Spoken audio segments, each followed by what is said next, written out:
What's up, everyone? Welcome back to the What Did They Know podcast. The guys are back this week, and they will go over all the action from Week 13, give their updated power rankings, and preview some games to keep an eye on for next week. But hey, what do they know? What do they know? Well, we are about to find out. What's going on, everybody? This is the What Do They Know podcast. My name is Nick Hoskins. I'm with my buddy Jeff Garcia. We are back at full strength after a few weeks off between the two of us. We are remote this week. I'm at home and Jeff's at his home this week. So we're trying a little bit of new technology this week to get it to see how it goes. So bear with us here, but we are excited to be back in front of you guys finally, back and better than ever, as they say, and recap not only Week 13, but maybe some of the stuff that we missed over the last couple weeks. So. Jeff, I haven't even seen you, man. How the heck are you? Yeah, I'm doing all right. A lot better than last week, I'll tell you that. Obviously, we got both hit with the sick bug, I suppose. I haven't even seen you since you came back from Vegas, so I haven't even asked you personally how that whole trip shaped out for you and your dad. But obviously, you got sick the next week, and then I got sick the following week after that. So it's just been hectic time for the What Do They Know podcast for us, but it's exciting to be back, and I'm glad to at least be in the spirits to watch football again.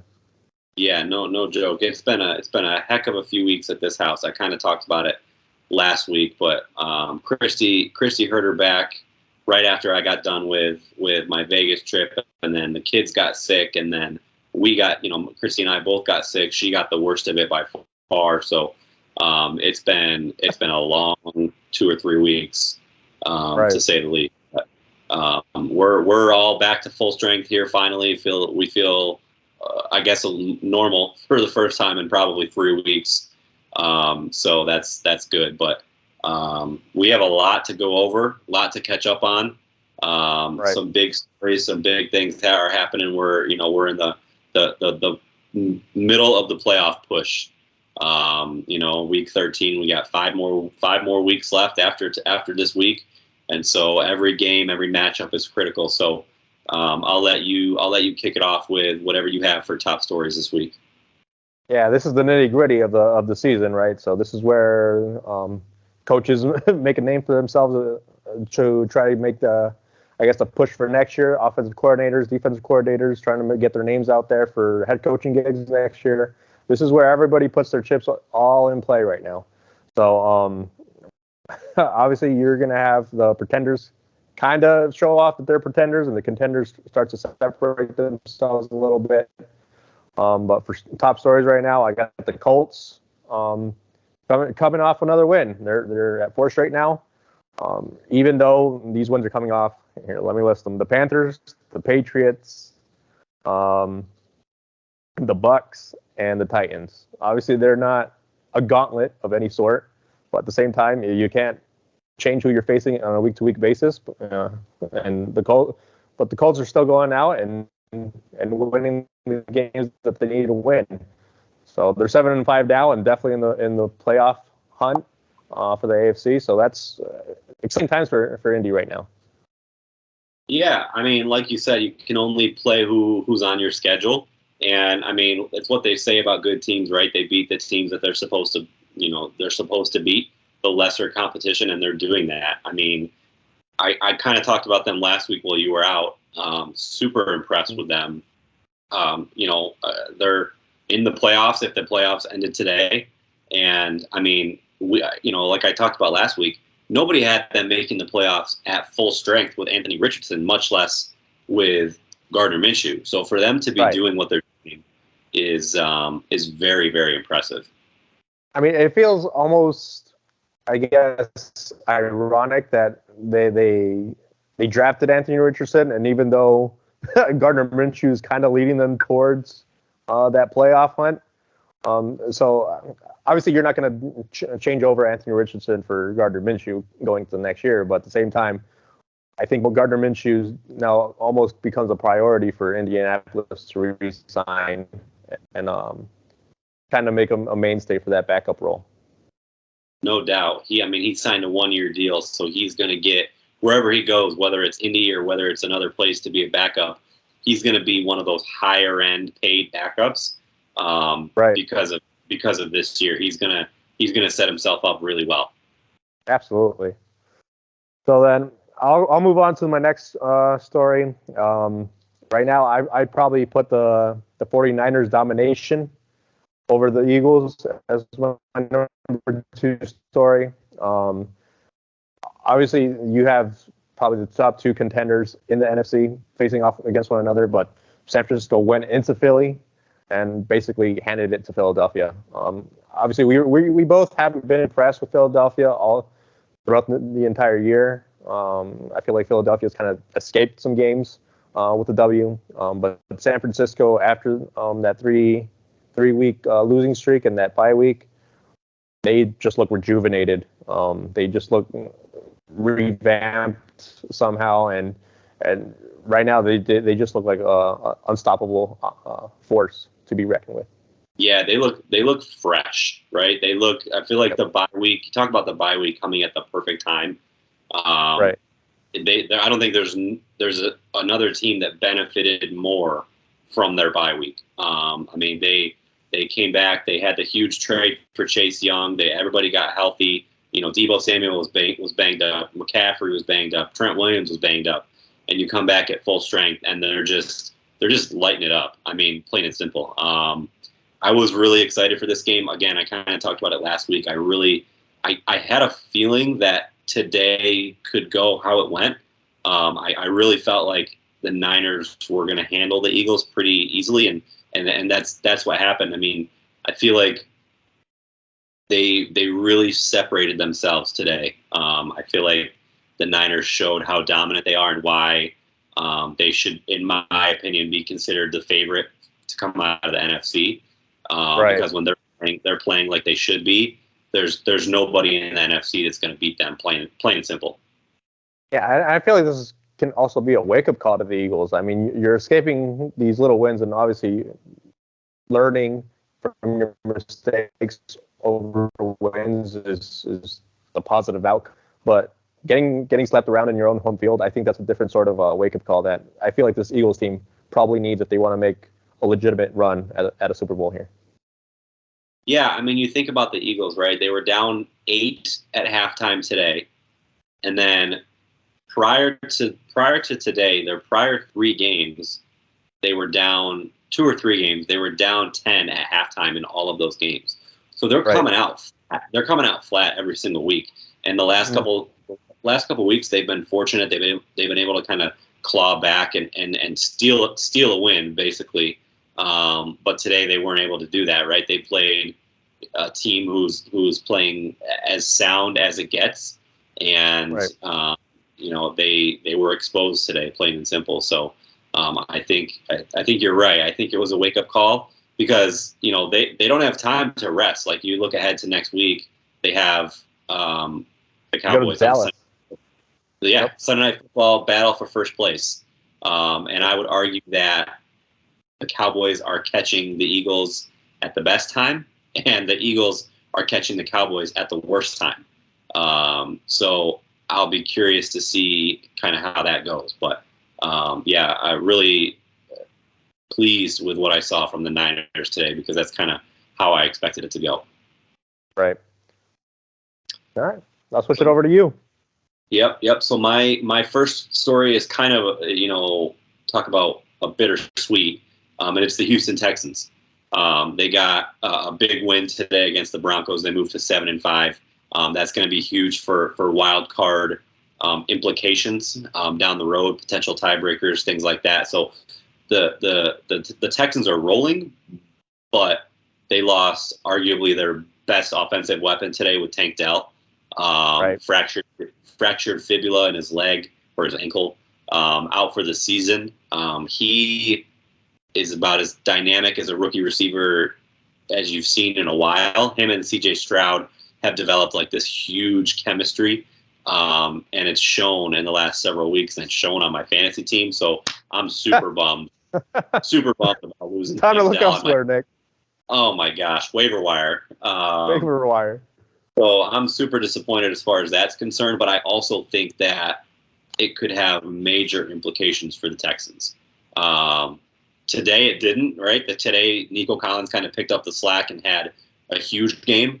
But I just wonder if not having Tank Dell now as that weapon is going to be, what causes the Texans to come up just short this year of making the playoffs. Right. Yeah, no, Tank Dell was becoming a huge part of that whole offense. I feel like there were times where you could probably even argue that he overtook Nico Collins as the number one receiver there in Houston. So obviously that whole connection with C.J. Stroud was a huge development for both of those players. But at the end of the day, if you're a Houston Texans fan or you're part of that organization, you're ahead of schedule in terms of what you thought was going to happen. C.J. Stroud's playing out of his mind right now. Tank Dell obviously is developed real nicely during his rookie year. But obviously next year's was probably what you were looking at in terms of competitiveness. So obviously you never want to see, especially one of your star players, come down with an injury, because you never know how I guess explosive they'll come back as. But as for this year, Nico Collins should remain the number one receiver. Dalton Schultz was out today, but we'll see if he can have some sort of impact during the end of the year. I think they got Dameon Pierce back today. They did. Yep. So I mean, give and take, right? So we'll see how that whole offensive scheme is affected by Tank Dell in future games. But their defense definitely picked them up today, causing a few turnovers against Russell Wilson. And this was no team that you were just stomping all over. Broncos were on a 5-game winning streak. They were starting to look the part of an actual playoff team. Obviously, they started, like you said last week, they started 1-5. They turned it around in the quickest of fashions after that.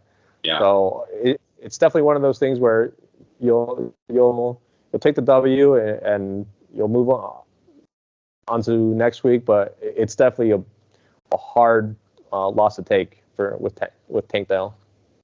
Yeah, I mean, they got the Jets next week, so they'll be fine. I'm so done with that team. Side note, I'm going to go off on a little bit of a tangent here. I'm officially at the point in the season where I don't care.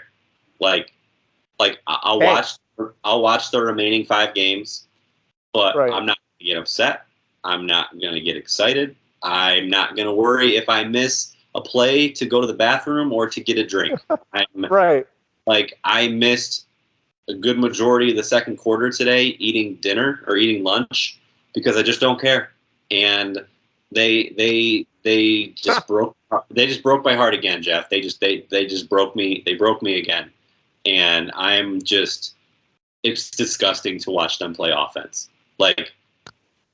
It really really is disgusting.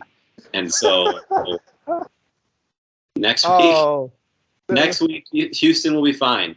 I'm not even. Yeah. They'll have a week to adjust, basically, with their absence of Tank Dell. I mean, in reality, all they need to do is score 1 touchdown. If they score 1 touchdown, maybe kick a field goal just to be safe. They're going to be fine because be safe. It's ridiculous. I've never seen a team struggle to score more than the Jets. I'm flabbergasted with how inept they look on offense. Yeah, simple. Yeah, I mean, this is obviously a conversation that I honestly have been wanting to have with you ever since the Jets and the Raiders game, because obviously after that game, you considered them done, but your dad kind of held that hope for the Jets. So I was wondering what you guys saw live during that game, what exactly stood out for you guys. So it was specifically against the Chargers and the Raiders, not so much the last couple weeks. The last couple weeks they've just been horrible, but specifically against the Chargers and the Raiders, they shoot themselves in the foot every single time. They would have something good going, and it would either be a penalty or a fumble or a sack or a holding call, just something that like absolutely kills the drive. It's just no discipline. It's just no discipline on the defensive end whatsoever. And so it like I think about the Chargers game, like they came out Monday Night Football, defense got a 3-and-out. Like they looked great. They looked fast, aggressive, excited. They're moving the ball. Garrett Wilson fumbles. Okay, next drive. They're moving the ball. They get to like the Chargers' 30-yard line. Zach Wilson fumbles, and it's just like those things continue to mount. Same thing against the Raiders. They had a couple field goals already. It was like 6-0 or 6-3, and they were driving again. They had a huge reverse to Garrett Wilson. It got like 15, 20 yards. They were getting like in the red zone, and and it got a holding call, and it got called back. And then like it's just little stupid things that good teams don't do. Plain and simple, good teams don't shoot themselves in the foot. And so, but that hasn't been the case the last couple of weeks. The last couple of weeks, they've just been awful. I mean, when you struggle in a certain facet of your game, whether that's offensively or defensively, when you get something going, you kind of have to force it to keep going. But when you commit penalties, it just destroys all hope, basically, for that whole mindset of that offensive defense. I mean, honestly, I'm curious to see, because I've never really seen research about this, but like penalized teams, what rank they have of teams that make the playoffs, what rank in penalties per game they're situated at. Honestly, I'd be kind of interested to see the lowest ranking penalized team to make the playoffs. Yeah. Obviously, I don't think anybody in the 25 to 32 range is going to make the playoffs at all. So that's kind of what we're staring at when teams shoot themselves in the foot. They're kind of in that range, especially when they struggle offensively or defensively. So speaking of penalties, I kind of talked about it last week about, potential, what you brought up about coaching staffs leaving and Robert Saleh being on the hot seat and everything. And, I still wasn't totally convinced. But he said something after the game today that really pissed me off, honestly, because they had a ton of penalties today, offense and defense. It was just sloppy once again, and they asked him about it after the game, and he basically said something to the effect, and I'm paraphrasing obviously, but he basically said, "I'm not going to apologize for our team's aggressive style of play." Like. Really, dude? He's trying not to even make adjustments on it. Like that. Like that's the worst answer that you could give. Like, it just, so that really bothered me. That he said that today, because you should apologize. Like you should change it. It's not aggressive. It's undisciplined. There's a difference between being undisciplined and being aggressive, and they are all on the undisciplined side. So. They're garbage. So we can stop talking about them. We can move on, and let's talk about the Cowboys. Yeah, I'm done. I'm done wasting breath on them. Nobody wants to listen to talk about the Jets. So, I'm done with that. The rant. Yeah, end of rant. So my last top story is the Cowboys. They played Thursday against the Seahawks, and I really was impressed. Not because they got the win. They were supposed to win, right? Everybody, but the narrative going into the game was, can the Cowboys actually beat a team with a winning record? And if they don't, then it's the same old Cowboys. And so there was a lot of pressure for them to perform and for them to win. And where I was impressed was where the Seahawks came out the way that they did. Just offensively on fire, and really holding firm with the Cowboys for a good majority of the game. I think the Seahawks were actually winning at some point in the fourth quarter, and so for the Cowboys to pull it out was really impressive to me. And when you talk about MVP performances, Dak Prescott is playing out of his mind right now. He is. I'm really impressed with him. The combination of him and CeeDee Lamb is really, really dangerous. And then when you throw Brandon Cooks in there, Tony Pollard, Ferguson, the tight end, like they have a really, really good system.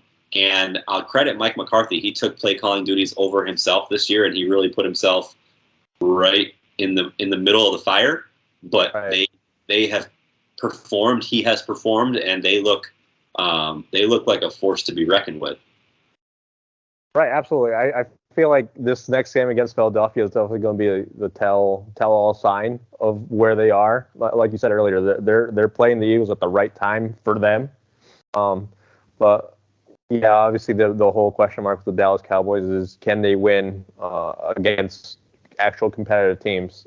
Seattle is obviously a competitive team. Obviously they're I guess got caught at the wrong time too. They're on a 3-game losing streak now because of that game. But at the same time, I mean, the Cowboys, their offense looks just potent as any other team in the NFL right now. Like you said, Dak Prescott is kind of going in an MVP route right now. CeeDee Lamb has definitely picked up the slack since the beginning of the year. He's definitely starting to solidify a number one status to his name. Jake Ferguson picking up the slack that Dalton Schultz left over the offseason. So yeah, like you said, they've got weapons. They have answers for a lot of things that you try to do against them defensively. It's just going to be, and I mean, their defense, they create turnovers. That's how that cornerback has 6 pick sixes over the course of the year. He DeVon Bland. He set the NFL record for most sixes in a season already. Yep, and there's still 6 games to go. I think he has more touchdowns than the Jets' offense. I thought we were done talking about that, Nick. Now I'm done. You're done. Yes. I mean, yeah, he's up there then. I mean, it's just one of those things where I guess you can't control really. I mean, obviously it's skill, but at the same time, it's a lot of luck, I guess, to pick a pass off where you have all the momentum carrying you to the opposing end zone, and there's nobody really there to stand in your way type of thing. But obviously, he's making the plays, so credit to him to take advantage of the opportunities that are thrown his way. So, but at the same time, you have to wonder, like, is he deceiving these quarterbacks to the extent where these quarterbacks are thinking that wide receiver is open? Are they not seeing him? I mean, he's doing something that's just confusing the quarterbacks, and I have no idea what it is. Well, it's to your point about having luck. It seems like he's always undercutting an out route, every single time, which is why he has a clear shot at the end zone. So it's almost like he baits them. I don't know if the dude just has crazy fast closing speed where, what I mean? Like the quarterback thinks, I have this easy 10-yard out, and then the dude just undercuts and comes out of nowhere. I don't know if it's something as simple as that, but it's crazy that he already has 6 touchdowns as a defensive back, or 5 touchdowns, whatever it is. It's only week 13, so kudos to him. Yeah, as long as the Cowboys continue forcing turnovers, that offense should take advantage of all the added opportunities that defense creates for them. So to me, the Cowboys are definitely a dangerous team. It's just about that defense creating the opportunities, because I don't think they're good enough or great enough to stop opponent offense from scoring 30 points. It's just about turning the ball over and giving your offensive more opportunities to outscore your opponent. Yep, 100% agree. Yep. All right. Anything else that we want to go over? I'm good as far as top stories, unless you got anything else. Just wanted to do one last thing with Pittsburgh. Obviously, the last thing I heard about Pittsburgh was back when Matt Canada was their offensive coordinator. They had just come off a win. I think they were at 7-3, but then they fired him the next week after a loss. In our short videos when you were in Vegas, I said it was going to be hard to kind of fire Matt Canada or move on from Trubisky or Kenny Pickett because they're winning. But kudos to Pittsburgh to pulling the trigger on that one. Yeah. Even after a 7-4 start or whatever it was. Obviously, their offensive woes are still continuing to haunt them. They were 1-5 in the red zone last week against Cincy, and then 1 for 4 today against Arizona. So that that kind of plagues them a little bit. But at the same time, I think they took a step in the right direction by firing Matt Canada. Yep, agreed. That's all I got. All right, let's go ahead and go to overreactions. What do you got for me? Okay, I think you'll like this one right here. Brandon Staley should be fired after this win. They won 6-0 against the Patriots. Not an overreaction.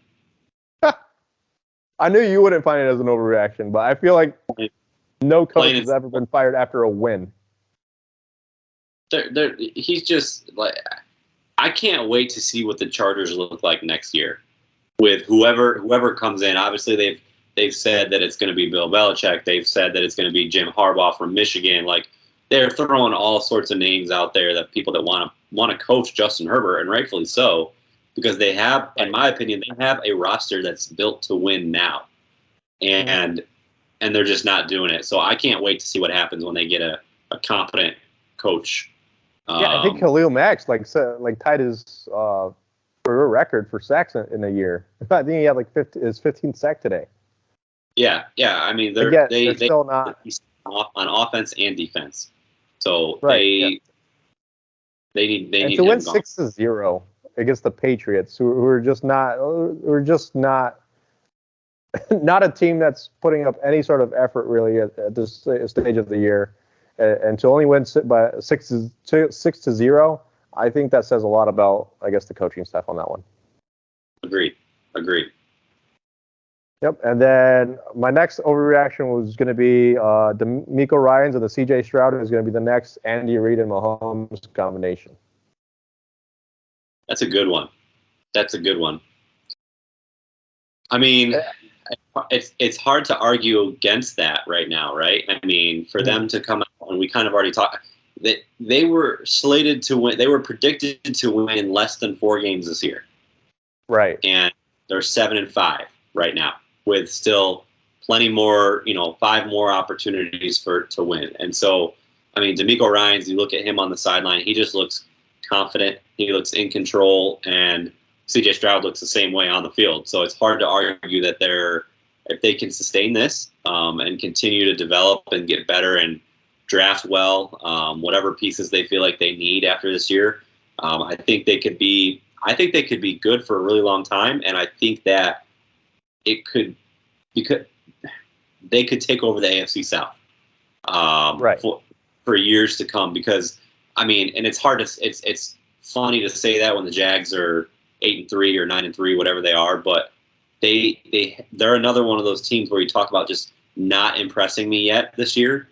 The Jags are right there, and so I really think that whether it's this year or whether it's next year or the year after, Houston could become that team in the South. Yeah, I just get that feeling that they have that sort of magic between coaching head coach and quarterback. The one that you get like the aura of like the Mahomes and the Reid and the Belichick and the Brady and the Sean Payton and Drew Brees. You just feel like there's such a connection there, and you kind of can't really see one without the other at this point, even though they're only 12 games into their tenure. So it's just special to see how they're winning games. But I guess the one caution that I would have is DeMeco Ryans is obviously a defensive-minded coach.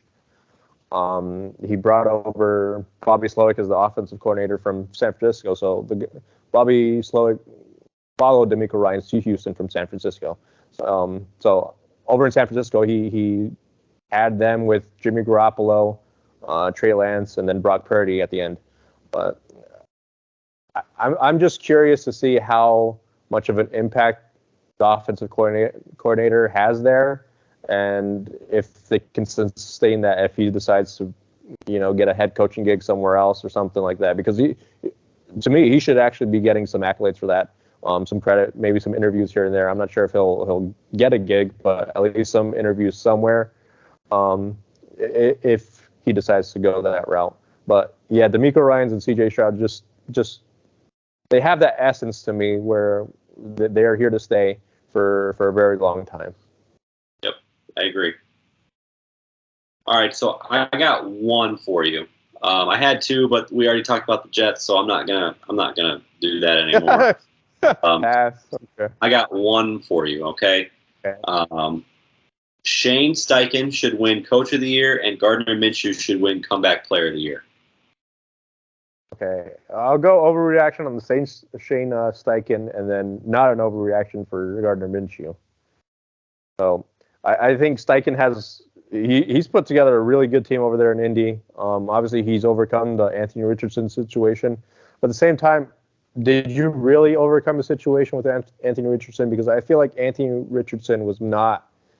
He still had, I guess, the rookie kind of mistakes that you would anticipate, especially with the arm and the decision making.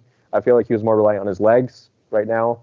I feel like he still needed a little bit more development in terms of what to do in the passing game.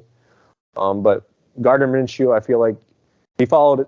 Obviously, Gardner Minshew followed Steichen from Philadelphia, so Minshew at least had some sort of familiarity with the offensive schemes that Steichen is implementing there. But I think Steichen has a lot of competition for Coach of the Year. Like we said, DeMeco Ryans, Dan Campbell. Yeah. If you want to go someone with teams that you expect to win, obviously you have a flurry of teams there with Shanahan over in San Francisco and Sirianni over there in Philadelphia. So it's just a lot of, I guess, a lot of faces, familiar faces that you have to overcome to get that award. But not to discredit what he's doing, but he's obviously doing a phenomenal job over there. But to me, it's just too much of a leap on that one. But Gardner Minshew for a comeback player of the year is believable. Yeah, he has a ton of competition, tons of good head coaching performances so far this year. But all right, so let's jump over to our power rankings. Obviously, we've had 3 or 4 weeks to kind of observe and change and figure out where we see teams. I left the Dolphins off again this week, Jeff, but it was intentional. So I did not this time. So I'll let you go ahead with your top 5. Okay. So number 1, I think, obviously I don't know yours, but I think we can both agree 49ers kind of separated themselves from the rest of the NFL at this point. Honestly, 49ers were the one team I had locked as number 1, and the rest of my power rankings were just, I guess, throw a dart at a dartboard type of thing. You can make an easy argument for any of these teams that I would believe it. I'd be like, yep, I'm sold on that. Yep. So, but number 2, I got the Ravens. They're on a bye with this week, so we'll see them back in action next week. Number 3, I got the Lions. Number 4, I got the Eagles after that loss, and then number 5, I got the Dolphins. Okay, so no Chiefs. No Chiefs. I'm not a believer in the Chiefs, to be honest with you. I mean, they're losing right now as we speak, so that's fair. I have 4 out of the same 5 teams, just in different orders. So number 1, I got the Niners, same as last week. Number 2, I have the Lions. All I did really from last week is I flip-flopped the Lions and the Eagles. So Lions at 2, Eagles at 3, and then I have the Chiefs and the Ravens. So gotcha. I left the Dolphins out, and I kept the Chiefs in there. You could easily convince me otherwise, but I feel like as of right now, I'm still leaving them in there because it's the Chiefs and because it's Patrick Mahomes. We'll see. I'm super curious to see what happens next week against the Bills, because the Bills are way better than their record, and when those two teams play, it's electric, and they bring the best out of each other. So I'm curious to see what that looks like from an offensive performance. Like if they break out of their shell and score 50, or if they still look a little clunky. So we'll see. We'll see what happens there. But awesome. So we're pretty similar. Saying 4 out of the same 5 teams, with the exception of the Dolphins and the Chiefs. Right. Yep. All right. So we will do our fantasy studs and our duds. We haven't done this in a few weeks. I feel like every dud was on my 3 teams this week. Uh, I did not do well this week at all. I lost Amari Cooper in 2 leagues with a concussion. I lost Tank Dell. I lost Ramondre Stevenson in 1 league. I just got crushed with injuries this week. So I'm feeling it a little bit this week. Perfect. That's what I like to hear. Yeah, thanks. Thanks for that. You're welcome. So, want me to start with the studs? Yeah, go ahead and start with the studs, the people that I played this week instead of the people that played against you. Yeah. All right. So at QB, we got Geno Smith coming in Thursday night. Played against 23 for. Played against him in 2 leagues. You played against Geno Smith. That's surprising. In 2 leagues. That's yeah. You were not destined to win this week, Nick. I'm sorry. No. Nope. So just a refresher for your memory. He went 23 for 41 for 334 yards, 4 total touchdowns, and only in 1 interception. So yeah, that'll do it. That'll do you in if you're Nick right there. And second QB I got is Brock Purdy. He went 19 for 27. Those 19 completions led to 314 yards, though. Played against him in my 3rd league. 2 Genos and 1 Brock, huh? Yep. So I'm telling you, dude, everybody that's on the studs list this week, like I played against. Like, oh no! It was just one of those weeks, man. It was just one of those weeks, dude. Nice. Well, he had 4 TDs too. So where'd he go? In one league, I was down like 70 points after the Thursday night game. I was facing CeeDee Lamb, I was facing Charbonnet, and I was facing Ferguson in one freaking league. Like, I literally was down like 75-0 after the Thursday night game.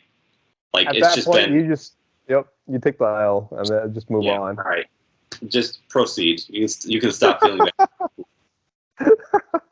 All right, we'll go on to running backs. Here, maybe this will make you happy. Alvin Kamara.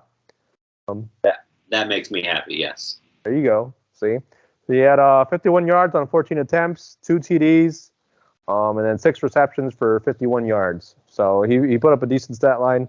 Didn't have a whole lot of attempts, mainly due to the game script, but at the same time, he's been such a contributor ever since he came back from suspension, and I'm sure Nick enjoys him on his fantasy team. I tell you what, that was one of the things that in 2 of my leagues literally saved my season was, in two leagues I drafted him like in the 5th or 6th round because he was suspended, so nobody was drafting him, and I just stashed him away, and he has been huge for those 2 teams. Right. All right. So running back number 2 was Devon Achane. So he came back from injury, I want to say last week. But he was kind of working himself back. So this week he kind of took more of a dominant role. He had 73 yards on 17 attempts and 2 TDs, and then 3 receptions for 30 yards. Obviously, this goes with the carousel that they've been doing in Miami with Mostert and any other running back they want to put back there. Tyreek Hill sometimes runs the ball. Jeff Wilson Jr. It's a mess, but at the same time, Achane has been so efficient with his carries. He's almost becoming a must start, an RB2, just because of how explosive he's been when he's been healthy. Yep. And then for wide receivers, DK Metcalf, he had 6 receptions for 134 yards, and 3 of those receptions were touchdowns. Deebo Samuel, 4 receptions, 116 yards, 2 TDs. And then he also rushed 3 times for 22 yards and another TD. So Deebo Samuel had himself a game. Nico Collins taking advantage of the opportunities that Tank Dell kind of left on the field for him. 9 receptions for 191 yards and a TD. So Nico Collins is obviously going to be, I feel like, the most dominant or the one who's going to take, I guess, the most advantage of his opportunities now. DK Metcalf, I wouldn't trust Geno Smith that often going into the playoffs because Geno Smith shouldn't throw as much as he did. I guess that's more game script. Deebo Samuel, I mean, he only had 4 receptions. Obviously, he's explosive when he does get the ball, but at the same time, limited opportunities. How's that going to work out for you? But Nico Collins with 9 receptions, that's you like to see targets and receptions for a wide receiver. That's how you can kind of foretell if they're going to hit the bank later in the playoffs. Yep. Then tight end, I got Sam Laporta, 9 receptions, 140 yards, and TD. Obviously, he scored that against my Saints, so I was cheering and then realized who they were playing, and then realized no, that should not happen. Cheering and then crying. Basically at the same time. And then defensively, the Colts, they allowed 26 points, but they had 2 fumble recoveries, 6 sacks, and a touchdown. So they made up their points by takeaways and scoring. What's that? They blocked 2 punts. They blocked 2 punts as well. There you go. So I mean, yeah, they found their points elsewhere outside of, I guess, holding the other team outside the end zone. Yep. So that'll score you some points right there. That's it for studs this week. All right. So our duds, we got Justin Herbert and Bryce Young at quarterback. I mean, Justin Herbert, it was a 6-0 just snoozer of a game. I think he had 220 passing yards, and that was it, or maybe 250 yards, but that was, nothing, no touchdowns, obviously. Bryce Young, 7.1 points, continues just to really, really struggle. I watched a little bit of that game because it was one of the only 3 in the late window, and, there's nothing really there that I'm like, wow, like, give him a year, or he's is he got being potential. chased around a lot? Is it his offensive line? Yeah, offensive line's horrible. So that's a big part of it. But it's just tough to watch him when you see what Stroud is doing as a rookie. Right. It really is. So hopefully he can turn it around. But running backs, DeAndre Swift, rare appearance on the dud list. He's had a pretty stellar year, but he only scored 4 points, and I think he also got injured today. So we'll see what happens there. Another injury on 2 of my teams. Austin Eckler, 4.7 points. He quietly has had a really not great year. Right. He just continues to have like these 9 or 10 point games, and today was even less than that with 4.5. So, not sure what's going on there. Yeah, it's really disappointing, especially against a good matchup against the Patriots on that one. Yeah. You see a team 2-9. You think that running back's going to go for 20, 30 points, but obviously not this case. Yeah. Also on one of my teams, wide receivers, Austin Thielen kind of goes hand in hand with Bryce Young not having a good game. He did not have a good game. He only had 5.5 points. Amari Cooper, I know he got injured, so it's kind of unfair to put him on the dud list, but 6.4 points, and then he went out, I want to say, in the 3rd quarter, maybe even in the 2nd quarter, with a concussion and didn't come back. So we'll see what happens for next week. That's something to keep an eye on. Who played quarterback for them? Flacco. He didn't look terrible. Yeah, he didn't look bad today. So that's something at least encouraging for like a fantasy perspective going forward, whether it's David Njoku, Elijah Moore, Amari Cooper, if he comes back healthy. I think there's at least value there for the remaining 5 games, whereas they weren't getting it with P.J. Walker and the guy with 3 names. I don't even remember his name. Dorian Thompson something. Yeah, something like that. But so that's encouraging, at least going forward, having Flacco there. So tight ends, David Njoku, like I said, 3.7 points. Tyler Higbee, again on this list for probably the 4th or 5th time this year, 5.5 points. And then the defenses, I have the Eagles and the Commanders, both with -6 points. Woo! Yeah. Yeah, that's impressive. Obviously, Eagles playing the Niners, who put up a boatload of points, and then the Commanders played the Dolphins, and the Dolphins pretty much do that against everybody. So, all right. Those are our fantasy studs and duds. We are going to do something new this week and probably going forward for the last couple weeks since it's getting close to playoff time. We're both going to kind of just highlight one game from the next week that we're looking forward to. So for me, I'll go first, Jeff, I kind of already talked about it, is Sunday Night Football, Eagles at Cowboys. You got 10-2 versus 9-3. It doesn't get much bigger than Eagles and Cowboys. It's a huge rivalry, especially when you throw standings and playoff implications into the mix. Sunday Night Football, not a bigger stage. And like I said, I'm super curious just from a timing perspective, because I feel like the Cowboys are at a huge advantage with how they're playing versus how the Eagles are playing. Right. So I'm really excited for that game. I hope it's as good as the first matchup, because if you remember, the first matchup came down to like a last second, like 30-yard throw from Dak that they came up just like 5 yards shy of scoring, of either tied or won the game. So it was a really, really close competitive game. So hopefully the second one lives up to the same kind of hype. Yeah, I feel like with the Eagles coming off the loss today, I think it'll definitely bring a sort of rejuvenated concentration for them. Yeah. And obviously the Cowboys are steamrolling teams right now. So I think the Eagles are better for it, even though as weird as it is to say, I think they were better for the loss this week, considering they have a divisional opponent that affects their divisional rankings, and then maybe even the 1 seed right there with the Cowboys. So, yeah, it'll be a great game to watch, though. As for my game of the week next week, it'll be the Chiefs hosting the Bills. Obviously, the Bills are kind of have that last thread of hope, trying to make a playoff push. Coming off, and they're on a bye this week, so they're going to be coming off by next week. This is where they have to start clamping down and I guess showing out what they need to do. Obviously, ever since they fired Glenn Dorsey, that offense has definitely looked a lot better and more rejuvenated than with him. But at the same time, they lost a heartbreaker to Philadelphia last week. Again, they probably should have won.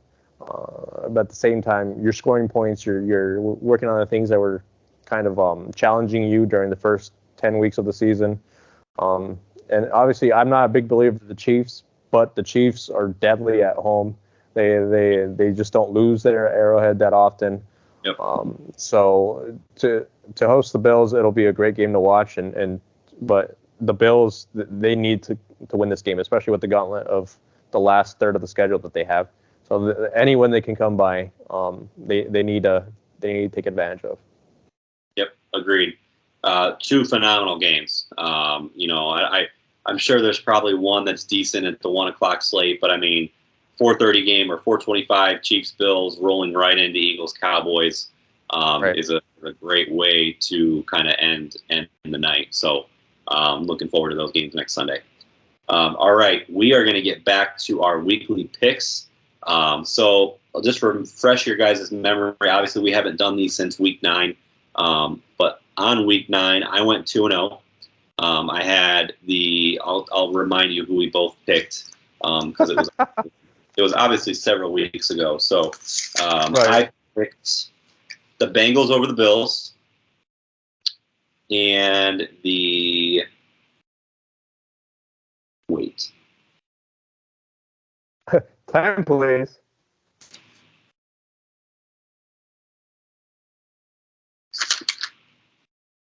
I went 1-1. Excuse me. Oh, look at that. No. Hold on. Hold on. Now I've confused myself. I went 1-1 to put me at. I'm all confused now, Jeff. Oh no. That's okay. I went 1-1 last time. You went 1-1. You picked. Who did you pick? You picked the Titans over the Steelers.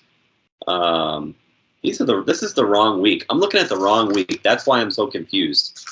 That's why I'm so confused. Yeah, because this is week 9, right? Yeah. Yep. Yeah. So I had as my lock the Steelers over the Packers. Okay, so you had the Steelers over there. We go. All right, this is all making sense, guys. All right. So I had the Cowboys over the Giants as my lock. They won. And then I had the Vikings over the Saints as my upset, and the Vikings won. So I went 2-0, and you had the Steelers over the Packers, which the Steelers obviously won, but then you picked the Jags over the Niners, and obviously that did not happen. the Niners blew them out. So having said all of that and confusing the crap out of everybody probably at this point, we are tied. We are tied at 12-8. I went 2-0. You went 1-1. So we are both 12-8 going into this week. So I will let you kick it off with your picks. Now I'm feeling the pressure. Now I don't like this. This is the nitty gritty for us as well, apparently. So yep, this is where champions are made. This is where champions are made. That's right. For my lock, I'll go with the Colts over the Bengals on this one. I think the Colts have everything going in the right motion, and the Bengals are probably kind of want the season to be over with after Joe Burrow had that hand injury. So that's my lock, and then my upset, I got the Bucs over the Falcons. The Falcons are favored by 2.5 points right now. Okay. Minus 2.5 for the Falcons, huh? Yep. So that's interesting. Go Buccaneers. Interestingly, yeah, I know you need the Bucs to win in a big way. All right. At this point, I'd probably prefer for the Saints to miss out of the playoffs yet again, just so they can clean house. Obviously, I haven't gone my rant for the Saints yet, but I'm more of the type of person who'd rather have that anger swell up inside, being get at me inside. Yeah. I still think they're going to end up there. At the end of the season, they're going to be right there. I don't know why. They haven't proven it to us at this point. I don't know. I think they will be, so we'll see what happens there. But all right, my lock, I got the Texans over the Jets. Okay? Texans are going to win the game. They're going to win easily. It's not even going to be a contest. Robert Saleh said today that he's contemplating another quarterback change. Who the heck do you have at this point? Like, is he going to start Simeon? I don't know. I don't think it's going to matter because Simeon looked today like he had worse pocket presence than Zach Wilson. So I don't think it's going to matter. I think the Texans will win that game easily. And then my upset, I have the Broncos over the Chargers. Chargers are actually 3.5 favorites. I think the Broncos are just a much more competitive team than the Chargers right now. Right. I agree with that. All right. Well, okay. We made it through. We this was a little disjointed, but we made it happen, and really excited to get back going. Like I said, the next 5 weeks are going to be a ton of fun, and we're going to start planning how we're going to do our playoff episodes as well. We got to figure something out there for our playoff coverage. So I'm excited to start brainstorming for that. I've already gotten at least one suggestion on what we can do for like a playoff bracket. I'll keep that to ourselves now until we figure out kind of what that looks like, and if we make that happen. But we got to do something for the playoffs to make it absolutely to make it fun and exciting. So maybe we'll like live stream. I don't know. I'm just spitballing here, but thank you guys for tuning in once again for our Week 13 coverage. We will be again back next week covering all the games from Week 14. We'll go over some of the big matchups that we kind of highlighted to look forward to. As always, if you have any topics that you want us to cover, feel free to send them in, text. You can find us on social media. We're on Twitter or X, whatever it's called now, Facebook, Instagram. So you can message us at any point and let us know about a topic that you think would be interesting, and we would be happy to go over it. So we will see you guys next week, and we hope you enjoyed and hope you have a good week. Goodbye. Thanks for listening to What Did They Know podcast. Make sure to follow us on all of our social media outlets to see future episode details, and don't forget to send in any questions or topics that you want to see the guys discuss in their weekly episodes to come.